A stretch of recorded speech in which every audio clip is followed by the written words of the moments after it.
So, meron naman po tayong problem. Ito po ay about sa geometric sequence. Now, the problem is, what is the next two terms in the sequence 3, 12, and 48?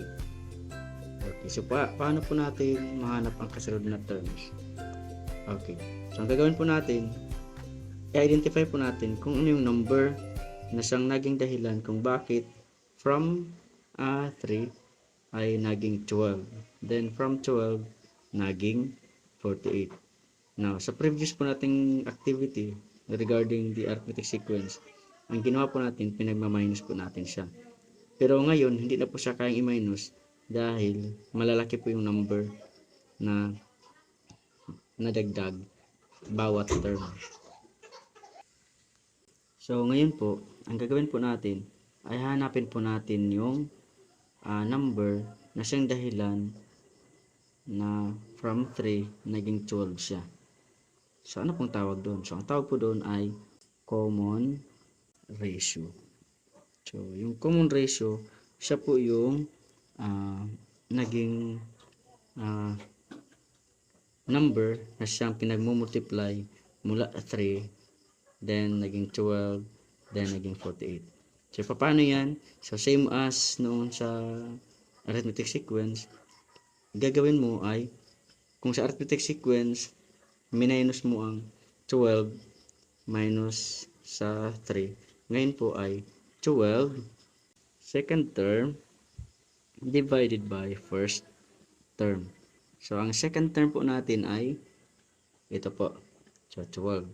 So, 12 divided by, ang first po natin ay 3. So, 12 divided by 3. So, that is 4. So, ang common ratio po natin ay 4.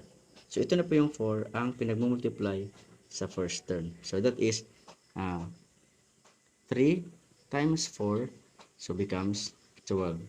Then, 12 times 4 becomes 48. So, ano po ang kasunod? So, that is 48 times 4, so that is 192.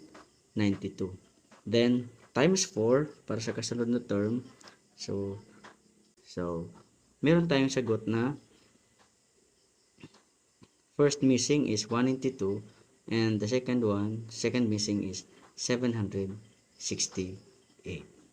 So, ganun lang po guys ang ating gagawin basta geometric sequence po. So, hanapin po natin yung number na siyang dahilan kung bakit ganito ang naging kasunod na term. So, ang tawag sa number na yun ay common ratio. So, para makuha po ang common ratio, i-divide po natin yung second term. Yung dalawang term, ang first at saka second, o yung magkasunod na terms. So, ang second term po natin, divided by first term. So, 12, ito na po, 12 divided by 3, that is 4. So, ito na po yung common ratio natin. Siya po yung i-multiply natin sa 3. So, 4 times 3 becomes 12. So, tapos 12 times 4 becomes 48.